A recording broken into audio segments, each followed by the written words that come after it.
যতদিন ভারতের মিডিয়া বাংলাদেশকে নিয়ে প্রোপাগান্ডা ছড়িয়ে যাবে, ততদিন বুঝবেন বাংলাদেশ সঠিক রাস্তায় রয়েছে। আর যেদিন বাংলাদেশের প্রশংসা করে ভারতের গণমাধ্যম তাদের প্রতিবেদন তৈরি করবে, সেদিন বুঝতে পারবেন বাংলাদেশ ভুল পথেই হাঁটছে।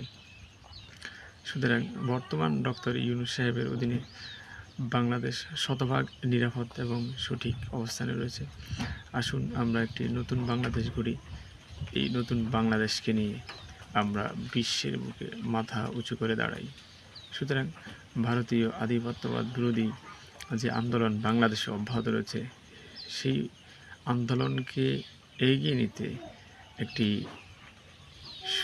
দেশপ্রেমিক রাজনৈতিক দলকে আমরা ভোট দিয়ে জয়যুক্ত করি, যে দলটি বাংলাদেশের মানুষের আকাঙ্ক্ষার জন্য কাজ করবে এবং বাংলাদেশের স্বাধীনতা রক্ষায় কোনো ধরনের কম্প্রোমাইজ করবে না।